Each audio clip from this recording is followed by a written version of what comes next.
सलाम मसनून, आपके अपने यूट्यूब चैनल उर्दू जहाँ हम वहाँ पर आपका खैर मकदम है।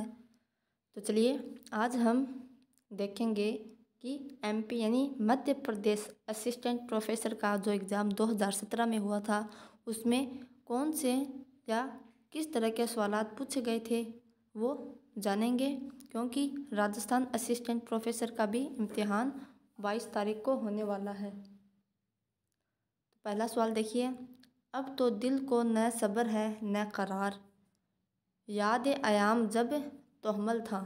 इस शेर में मीर की किस शायराना खूबी का इजहार है। सबसे पहले कि आपको ऐसा भी पूछा जा सकता है कि अब तो दिल को न सब्र है न करार, याद आयाम जब तोहमल था, यह किसका शेर है। तो यह मीर तकी मीर का शेर है। तो इसमें शायराना खूबी का कौन सी शायराना खूबी का इजहार हुआ है वो आपको बताना है। तो इसके अंदर सहले मुमतना इस खूबी का इजहार हुआ है। ठीक है, मीर तक मीर का यह शेर है और इसमें न तो सनअत तिजात है, न ही इहाम कोई है, न ही रियायत लफ्ज़ी है, बल्कि सहले मुमतना का इजहार हुआ है। ये खूबी है इसमें। सवाल नंबर 2 देखिए, आए भी लोग बैठे भी उठ भी खड़े हुए। आए भी लोग बैठे भी उठ भी खड़े हुए, मैं जा ही ढूंढता तेरी महफिल में रह गया। मैं जा ही ढूंढता तेरी महफिल में रह गया।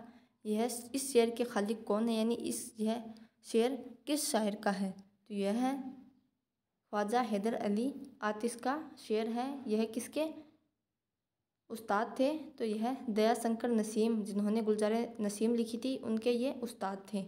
नसीम के आतिश उस्ताद थे और आतिश के उस्ताद मुसफ़ी थे। ठीक है, तो यह शेर ख्वाजा हैदर अली आतिश का है। सवाल नंबर 3 देखिए, जिक्र मीर क्या है।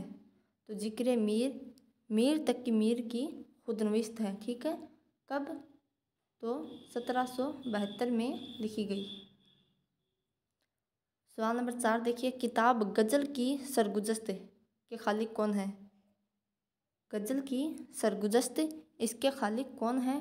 तो इसके खालिक हैं अख्तर अंसारी। ठीक है, गज़ल की सरगुज़श्त इसके खालिक अख्तर अंसारी है।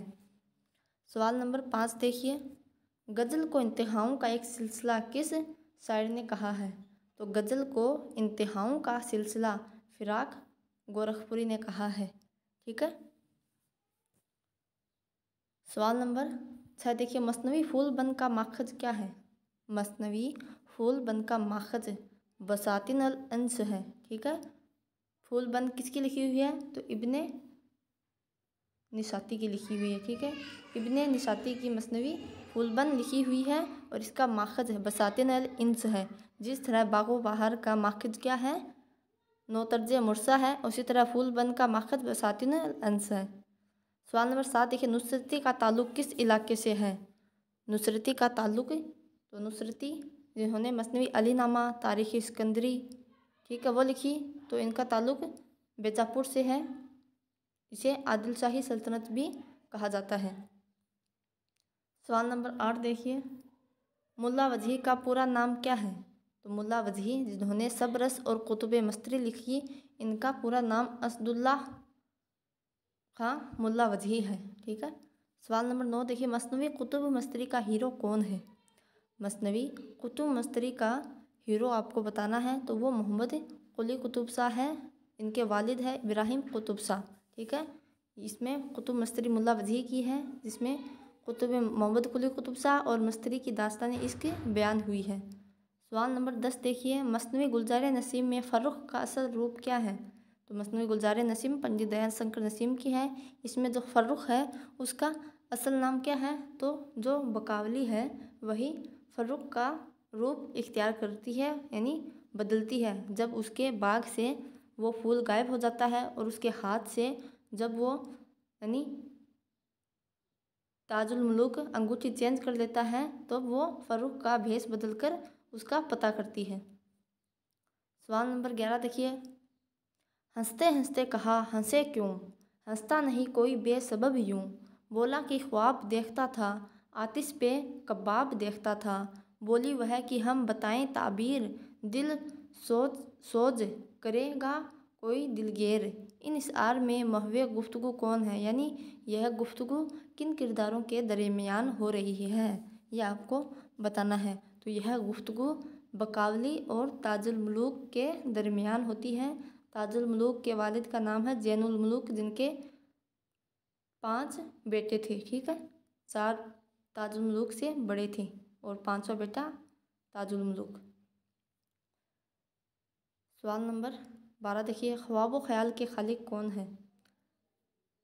ख्वाब व ख़याल के खालिक कौन है, तो ख्वाब व ख़याल के खालिक ख्वाजा मीर असर है। यह मसनवी ख्वाजा मीर असर की है। ठीक है, सवाल नंबर 13 देखिए, हाली ने पहली बार मसनवी की परख के असूल कायम करके बड़ी खिदमत की है, लेकिन शेर की तनकीद में बाकायदा असूल बनाना तलवार की धार पर चलना है।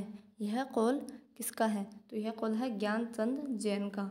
ज्ञानचंद जैन की एक मशहूर किताब है परख और पहचान। ठीक है, देखो यहाँ लिख देती हूँ, परख और पहचान। परख और पहचान ये तो ज्ञानचंद जैन की है, और पहचान को पहले ले लीजिए और परख को बाद में। तो पहचान और परख वो आल अहमद सरूर की है, सिर्फ लफ्ज़ों का हेर फेर है। परख और पहचान ज्ञानचंद जैन की है और पहचान और परख आल अहमद सरूर की है। ठीक है, तो यह कौल जो है ज्ञानचंद जैन का है हाली के बारे में, कि हाली ने पहली बार मसनवी की परख के असूल कायम करके बड़ी खिदमत की है, लेकिन शेर की तनकीद में बाकायदा असूल बनाना तलवार की धार पर चलना है। सवाल नंबर 14 देखिए, हुस्न आरा किस मसनवी का किरदार है, तो हुस्न आरा गुलजार नसीम मसनवी का किरदार है। सवाल नंबर 15 देखिए, रिसाला मखजिन का इजरा किस सन में हुआ, तो रिसाला मखजिन का इजरा किस सन में हुआ, इसका हुआ 1901 में। ठीक है, रिसाला मखजिन किसका है, तो मखजिन कायम चांदपुरी का है। ठीक है, और एक है मजमुआ नग़्ज़, वो कुदरतुल्लाह कासिम का है, और यह इसका इजरा किस सन में 1901 में। सवाल नंबर 16 देखिए, लैला शब खोलती है आके जब जुल्फ़े रिसा, दामन दिल खींचती है आबशारों की सदा, वह खामोशी शाम की जिस पर तकल्लुम हो फिदा, वह दरख्तों पर तफक्कुर का समा छाया हुआ। दर्ज बाला इशआर इकबाल की किस नज़म से अखज़ किए गए हैं, यह आपको बताना है। तो उनके उर्दू के जो पहला मजमुआ है बांगे दरा, ठीक है, बांगे दरा, उसी की जो पहली नज़्म है हिमाला, उसी के यह इशआर है। ठीक है, उनके 4 शेरी मजमे हैं, बांगे दरा, बाले जिब्रील, ज़र्ब कलीम और रमगाने हज्जाज। ठीक है, शाए उम्मीद उनके जो ज़र्ब कलीम मजमुआ है उसमें शामिल है। शाकीनामा ज़ौक़ शौक़ ये बाले जिब्रील में शामिल है। सवाल नंबर 17 देखिए, चुप की दाद में हाली ने किससे मुखातिब किया है, यानी किसको मुखातिब किया है चुप की दाद, तो चुप की दाद किसकी है, ख्वाजा अल्ताफ़ हुसैन हाली की है। ठीक है, किसे मुखातिब किया है चुप की दाद, यानी ज़्यादा कौन बोलती हैं, तो औरतें ज़्यादा बोलती है, इसलिए चुप की दाद में औरतों को मुखातिब किया गया है। सवाल नंबर 18 देखिए, तकबस्त की नज़्म खाके हिंद का सने तसनीफ़ क्या है, तो खाके हिंद किसकी नज़्म है, तकबस्त की। ठीक है, इसकी सने तसनीफ़ आपको बतानी है, तो वो है 1905, जब उलमा इकबाल मजीद तालीम के लिए इंग्लिस्तान गए थे, तभी तकबस्त की खाके हिंद यह नज़्म है, यह तसनीफ़ यानी शाये हुई थी। यहाँ पर सने तसनीफ़ शाये नहीं यानी लिखी गई थी। ठीक है, 1905 में। सवाल नंबर 19 देखिए, नज़्म एक आरजू के शायर का नाम क्या है, एक आरजू किसकी, एक आरजू, तो उलमा इकबाल की। ठीक है, उलमा इकबाल की नज़्म है एक आरजू। सवाल नंबर 20 देखिए, तुमने कैसर बाग को देखा तो होगा बारहा, आज भी आती है जिससे हाय अख्तर की सदा। इस शेर में अख्तर से मुराद है, तो इसमें अख्तर से क्या मुराद है, तो अख्तर यानी वाजिद अली शाह। यह अख्तर तखल्लुस इख्तियार करते थे, वाजिद अली शाह, जिन्होंने पहला ड्रामा राधा कन्हैया लिखा है। ठीक है, वाजिद अली शाह ये अख्तर तखल्लुस करते थे, ये शेर इन्हीं का है। सवाल नंबर 21 देखिए, सिन्फ रेख्ती के मुज्जिद कौन है, तो रेख्ती के मुज्जिद हैं सआदत यार खां रंगीन, इनका नाम भी पूरा याद रखें, रंगीन बोलते हैं आमतौर पर, लेकिन पूरा नाम क्या है इनका? सआदत यार खां रंगीन। ठीक है, आपको पता चल रहा होगा। देखो, असिस्टेंट प्रोफेसर जो एमपी का हुआ था, एमपी में 2017 में किस तरह के सवालात पूछे जाते हैं। तो देखिए इंशाल्लाह बहुत सारे सवालात अब जो होने वाला है राजस्थान असिस्टेंट प्रोफेसर का, इंशाल्लाह इसमें से देखने को मिलेंगे। सवाल नंबर 22 देखिए, हसरत मोहानी के शेरी मजमूए का नाम क्या है? हसरत मोहानी के शेरी मजमूए का नाम है कैद रंग। ठीक है, क्योंकि जिंदानामा फैज़ अहमद फैज़ का है। ठीक है, कैद रंग ये हसरत मोहानी का शेरी मजमुआ है, क्योंकि ये इनको जेल में भी जाना पड़ा था। सवाल नंबर 23 देखिए, सुनी हिकात हस्ती तो दरमिया से सुनी, न इब्तिदा की खबर है न इंतहा मालूम। यह शेर किसका है? ये आपको बताना है। तो यह शेर है जिनका मजमुआ है क्या? नगमा इल्हाम, यानी साद अजीमाबादी। अजीमाबाद की आबरू इन्हें किसने कहा? तो नूरुल हसन नकवी ने इन्हें साद अजीमाबादी को अजीमाबाद की आबरू कहा है, और इन्हीं का यह शेर है। सवाल नंबर 24 देखिए, सुरूद ज़िंदगी किसका शेरी मजमुआ है? सुरूद ज़िंदगी निसात रूह किनका शेरी मजमुआ है? तो ये असगर गोंडवी का। इनकी पैदाइश 1884 में हुई थी और वफ़ात 1936 में हुई थी। सवाल नंबर 25 देखिए, गुले नगमा किसका शेरी मजमुआ है? तो गुले नगमा जिनको 1869 में पहला ज्ञानपीठ अवार्ड मिला था, यानी फिराक गोरखपुरी, उन्हीं का यह शेरी मजमुआ है गुले नगमा, और इसी पर इनको 1869 में ज्ञानपीठ अवार्ड मिला था। सवाल नंबर 26 देखिए, किस शायर का ताल्लुक़ तरक्की पसंद तहरीक से है? तो किस शायर का ताल्लुक़ तरक्की पसंद तहरीक से है, ये आपको बताना है। तो इसमें मोइन हसन जज्बी का ताल्लुक़ तरक्की पसंद तहरीक से है। सवाल नंबर 27 देखिए, गज़ल किसका शेरी मजमुआ है? तो गज़ल मजरू सुल्तानपुरी का शेरी मजमुआ है। इसके अलावा मिसअल जां वो भी मजरू सुल्तानपुरी का है। एक है मिसअल, वो फिराक गोरखपुरी का है, और मिसअल जां की बढ़ोतरी कर दी गई है उसमें, तो वो मजरू सुल्तानपुरी का है। सवाल नंबर 28 देखिए, मुहसिन कलाम गालिब किसकी तसनीफ़ है? मुहसिन कलाम गालिब यह है अब्दुल रहमान बिजनौरी की। ठीक है, अब्दुल रहमान बिजनौरी की तसनीफ़ है मुहसिन कलाम गालिब। सवाल नंबर 29 देखिए, अगर पाऊँ तो मजबून को रखूँ बांध, करूँ क्या जो नहीं लगता मेरे हाथ। इस शेर में कौन सी सनअत इस्तेमाल की गई है, यह आपको बताना है। तो इसके अंदर इहाम, ठीक है, इसके अंदर इहाम है, अगर पाऊँ तो मजबून को रखूँ बांध, करूँ क्या जो नहीं लगता मेरे हाथ। सवाल नंबर 30 देखिए, मसनवी सहरुल बयान किस मुल्क की मासरती झलकियाँ पेश करती है? मसनवी सहरुल बयान किस मुल्क की मासरती झलकियाँ पेश करती हैं? तो इससे तो आप बखूबी वाकिफ़ हैं। तो यह हिंदुस्तान, और हिंदुस्तान के अंदर यानी दिल्ली की मासरत पेश करती है, लखनऊ की, तो उसके अंदर लखनऊ आएगा। ठीक है, सवाल नंबर 31 देखिए, मसनवी ज़हर इश्क के मुस्तनिफ़ मिर्ज़ा शौक़ का पूरा नाम क्या है?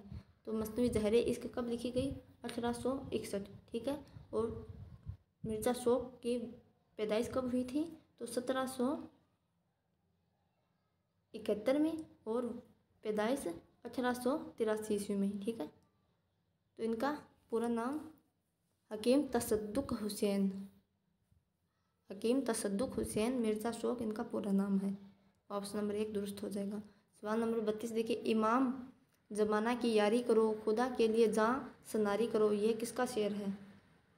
यह किसका शेर है, यह आपको बताना है। तो यह शेर है मोमिन ख़ां मोमिन का। ठीक है, शायर मकरे शायर इनको कहा जाता है। मामलाबंदी भी इन्हीं की खसूसियत है, इन्होंने सिर्फ इसको आशिकी के ही इशार कहे हैं।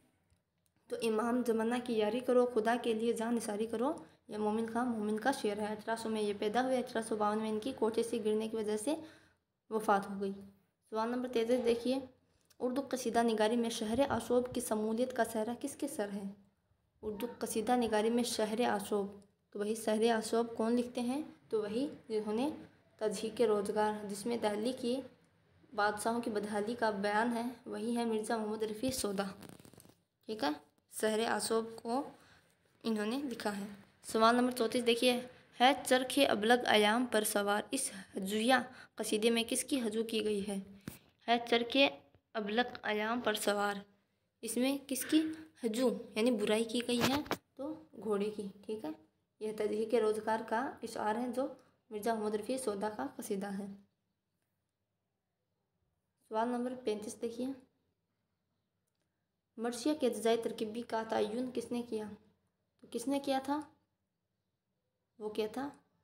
मीर खलीक और मीर ज़मीर ने। ठीक है, वैसे तो मीर ज़मीर ने ही किया था, लेकिन ऑप्शन में मीर ज़मीर खलीक दोनों हैं तो इनको सही माना जाएगा। सवाल नंबर 36 देखिए, सौदा को उर्दू कसीदा निगारी का निकासी अव्वल किस शायर ने कहा? तो उर्दू कसीदे का निकासी अव्वल किसे कहा जाता है? तो वो सौदा को कहा जाता है। ठीक है, इस तरह भी सवाल बनता है, किसने कहा यह पूछा है, तो गुलाम हमदानी मुस्तफ़ी ने कहा था सौदा को कसीदे का निकासी अव्वल। सवाल नंबर 37 देखिए, हाली ने पुरानी तनकीद से अलग होकर नई तनकीद की इब्तिदा की, शिबली पुरानी तनकीद के बीच मौलिक नज़र आते हैं, यह कौल किसका है? तो यह कौल है कलीमुद्दीन अहमद का। ठीक है, 1908 में पैदा हुए और 1983 में इनकी वफ़ात हुई। बुत शिकन के नाम से इनको जाना जाता है। तनकीद पर एक नज़र, उर्दू तनकीद पर एक नज़र, उर्दू नस्र पर एक नज़र, सुखन हाई गुफ्तनी, ये इनकी किताबें हैं। सवाल नंबर 38 देखिए, मर्सिया को मुसद्दस की शक्ल किस शायर ने दी?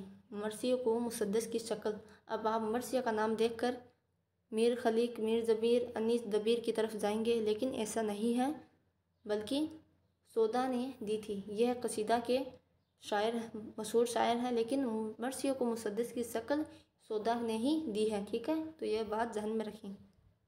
सवाल नंबर 39 देखिए, जोसन जिस्म के किस हिस्से पर पहना जाता है? तो ये भाई आभूषण से पूछ लिया है। ठीक है, वैसे फर्स्ट पेपर में जीके का जो होता है उसमें आभूषणों से सवालात आते हैं, लेकिन इसमें अब पूछ ही लिया है। तो देखिए, जोसन यह बाजू पर पहना जाता है। सवाल नंबर 40, बादशाह आज़ाद बख्त के बेटे का नाम क्या है? बादशाह आज़ाद बख्त यह किस दास्तान का किरदार है? तो बागो बहार का, जो मीर अमन ने लिखी है दास्तान बागो बहार फोर्ट विलियम कॉलेज में, तो बागो बहार का जो बादशाह है उसका नाम आज़ाद बख्त है। उसके बेटे का नाम पूछा है तो वह है शहजादा बख्तियार। सवाल नंबर 41 देखिए, अंजुमन आरा किस दास्तान का किरदार है? तो अंजुमन आरा जाने आलिम, माह तिलअत, ठीक है, मलिका महरनिगार, ये किसके किरदार हैं? तो ये रजब अली बेग सुरूर की जो फसानाए अजाइब 1824 में लिखी गई थी उसी के किरदार हैं। यह फसानाए अजाइब बागो बहार के जवाब में रजब अली बेग सुरूर ने लिखी थी। और कहाँ लिखी थी? तो कानपुर में लिखी थी। और क्योंकि जब गाजुद्दीन हैदर ने रजब अली बेग सुरूर को किसी कत्ल के आरोप में इनको जिलावतन कर दिया था, तो वो कानपुर आ गए थे और फिर नसीरुद्दीन हाशमी ने इनको वापस लखनऊ बुलाया। तब इनके दरबार में, यानी नसीरुद्दीन हाशमी के दरबार में फसानाए अजाइब पेश की थी। ठीक है, तो 41 का हमारा ऑप्शन नंबर 4 दुरुस्त हो जाएगा। सवाल नंबर 42 देखिए, अमानत की इंदर सभा का सने तस्नीफ क्या है? तो इंदर सभा किसकी है? इंदर सभा है किसकी? अमानत लखनवी की। ठीक है, तो इसका सने तस्नीफ तो 1852 में तो ये लिखी गई और 1854 में यह शाये हुई थी। तो हमें शाये होने का नहीं पूछा है, बल्कि लिखी कब गई ये पूछा है, तो 1852 दुरुस्त होगा। अगर शाये कब हुई ये पूछ लेता तो 1854 होता। यहाँ पर ऑप्शन नंबर 1 दुरुस्त होगा। सवाल नंबर 43 देखिए, आगा हसर कासमी का पहला ड्रामा कौन सा है? तो वैसे देखो, मुरीद शक, आफ्ताब मोहब्बत, ख्वाब हस्ती, खूबसूरत बला, ये सभी आगा हसर कासमी के ड्रामे हैं, लेकिन सबसे पहला कब लिखा गया? 1897 में। तो यह आफ्ताब मोहब्बत है, ये लिखा गया। सवाल नंबर 44, कहते बंगाल पर तहरीर करदा अफसाना कौन सा है? तो कृष्ण चंद्र का है। कौन सा? अन्नदाता। ठीक है, राजस्थान असिस्टेंट प्रोफेसर, उसमें भी अन्नदाता ये शामिल है। ठीक है, तो कहते बंगाल पर है ये। सवाल नंबर 45 देखिए, पतझड़ की आवाज़ किसका अफसानवी मजमूआ है? तो पतझड़ की आवाज़ ये कुर्रतुल ऐन हैदर का अफसानवी मजमूआ है। ध्यान में रखें, अफसानवी मजमूआ है, न कि नाविल है। ऐसे भी पूछ लिया जाता है कि सनफ़ी एतबार से क्या है, तो यह है अफसानवी मजमूआ है पतझड़ की आवाज़। सवाल नंबर 46, कलीम सलीम अलीम किस नावल के किरदार हैं? तो डिप्टी नज़ीर अहमद का जो नावल है तौबतुल नसूह, उसी के यह किरदार है कलीम सलीम अलीम। ऐसे भी ध्यान में रखें, कलीम सबसे बड़ा बेटा है और मंजिला बेटा सलीम है, छोटा बेटा अलीम है। और इनकी 2 बहनें हैं, एक तो फहमीदा और एक का क्या नाम है? फहमीदा सालिहा इनकी खालाजाद बहन है, ठीक है। नईमा, हाँ नईमा नाम है, और फहमीदा इनकी माँ का नाम है। एक और बहन का नाम मुझे याद नहीं आ रहा है, आपको अगर याद हो तो वो बताना, मुझे कमेंट में कर देना। सवाल नंबर 47, नाविल टेढ़ी लकीर का सने इशात। तो टेढ़ी लकीर किसका नाविल है? इस्मत चुगताई का। इसका सने इशात आपको बताना है। तो नाविल टेढ़ी लकीर का सने इशात है कब? 1945, ठीक है। और इसके अंदर 43 अबवाब हैं। 1945 तो सने इशात है, यानी ये शाये हुई थी, और 43 इसमें अबवाब हैं। सवाल नंबर 48 देखिए, मालती किस नाविल का किरदार है? मालती किस नाविल का किरदार है? तो ये गौदान का है, मुंशी प्रेमचंद का है। आखिरी मुकम्मल नाविल है, 1836 में लिखा गया, 1837 में उर्दू में शाये हुआ। सवाल नंबर 49 देखिए, शऊर गिरोह की तकनीक की इब्तदा शक्ल किस नावल में मिलती है? तो यह है सज्जाद ज़हीर का जो एक नावल है, जो एक रात पर मुश्तमिल है, लंदन की एक रात, उसी में शऊर की रोह मिलती है। इसके अलावा कुर्रतुल ऐन हैदर का जो नावल है आका दरिया, उसमें भी शऊर की रोह की तकनीक देखने को मिलती है। सवाल नंबर 50 और आज का आखिरी सवाल देखिए, चारपाई के तख्लीक कार कौन है? तो यह एक इंसानिया है। ये किसकी तख्लीक है इसकी? तो यह है रशीद अहमद सिद्दीकी के चारपाई, अरहर का खेत, वकील, ठीक है, ये रशीद अहमद सिद्दीकी के हैं। इनके अलावा हम नफसाने रफ्ता, गल है गिरा माया, जाकिर साहब, खिंदा, ये इन्हीं के खाकों का मजमुआ है, ठीक है। तो ये 50 सवालात कर लिए। इंशाल्लाह आगे 200 सवालात हैं, तो वो कल और परसों इंशाल्लाह 3-4 दिन में मुकम्मल कर लेंगे। 50 सवालात देखेंगे तो इंशाल्लाह मुकम्मल हो जाएंगे। तो आपको पता चल गया होगा किस तरह के सवालात पूछे जाते हैं। आने वाले एग्ज़ाम में इंशाल्लाह जितने भी उर्दू से मुतालिक जितने भी इम्तिहानात हैं, उन सभी में बहुत फ़ायदा हासिल होगा, क्योंकि सवालात रिपीट होते रहते हैं, और इससे आपका रिवीजन भी होता रहेगा और आपकी तैयारी भी अच्छी होती रहेगी। तो आज के लिए इतना ही। अल्लाह हाफिज़।